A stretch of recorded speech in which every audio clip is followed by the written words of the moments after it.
نحمدہ و نصلی علی رسولہ الکریم اما بعد۔ خواب میں دھواں دیکھنے کی کیا تعبیریں ہیں اور کتنی تعبیریں ہیں، یہ آج آپ کے سامنے بیان ہوں گی۔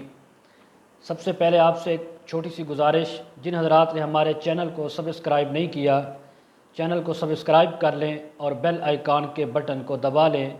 تاکہ ہماری ہر آنے والی ویڈیو سب سے پہلے آپ تک پہنچ سکے۔ حضرت علامہ ابن سیرین رحمہ اللہ نے فرمایا ہے، خواب میں دھواں دیکھنا ظالم بادشاہ پر دلالت ہے کہ اس آدمی نے ایسا بادشاہ دیکھا جو ملک کے اندر ظلم، فتنہ اور فساد کر رہا ہے۔ اور اگر دیکھے کہ مشرق سے مغرب کی طرف بہت دھواں ہے، دھواں اٹھ رہا ہے، مشرق سے مغرب کی طرف جا رہا ہے، دلیل ہے کہ اس ملک کے لوگ ظالم بادشاہ کے ہاتھ سے ظلم و ستم اٹھائیں گے۔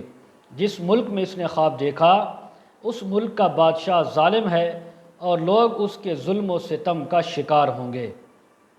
اور اگر دیکھتا ہے کہ دنیا میں،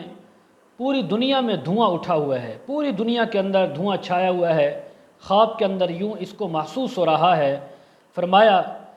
کہ دلیل ہے کہ اس ملک کے لوگ بھی ظالم ہوں گے۔ اور اسی طرح اگر آگ شعلے مار رہی ہے، دلیل ہے کہ پورے جہاں میں فتنہ پڑے گا، پورے جہاں کے اندر لوگ بدعات، رسومات، گناہوں کے اندر اور فتنوں کے اندر مبتلا ہوں گے۔ حضرت جابر مغربی رحمہ اللہ نے فرمایا ہے، اگر دیکھے کہ شہر میں یا کسی ولایت میں بغیر آگ کے دھواں ظاہر ہوا ہے، کوئی آگ نہیں ہے، صرف دھواں نظر آ رہا ہے، دلیل ہے کہ اس جگہ کو حق تعالیٰ کی طرف سے خوف ہوگا، اس جگہ میں اللہ کی طرف سے کوئی آزمائش، کوئی مصیبت آئے گی۔ اور اگر دیکھے کہ گھر سے یا اس کے منہ سے دھواں نکلتا ہے، یعنی خواب دیکھنے والا مرد یا عورت یہ دیکھتا ہے کہ اس کے گھر سے یا اس کے منہ سے دھواں نکل رہا ہے، دلیل ہے کہ ظالم بادشاہ اس کو نقصان دے گا، ظالم بادشاہ کی طرف سے،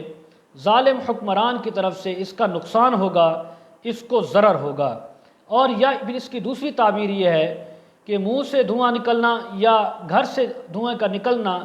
دیکھا ہے تو یہ اس بات کی دلیل ہے کہ اس کے اوپر کوئی جرمانہ اور تاوان آئے گا اور اس کا مال جو ہے زبردستی اس سے لیا جائے گا، زبردستی اس سے مال وصول کیا جائے گا، جس سے اس کا نقصان ہوگا اور اس کو یعنی تاوان کی صورت میں اپنے مال کو ضائع کرنا پڑے گا۔ یہ تمام تعبیریں ہیں خواب میں دھواں دیکھنے کی۔ آخر میں ایک چھوٹی سی گزارش،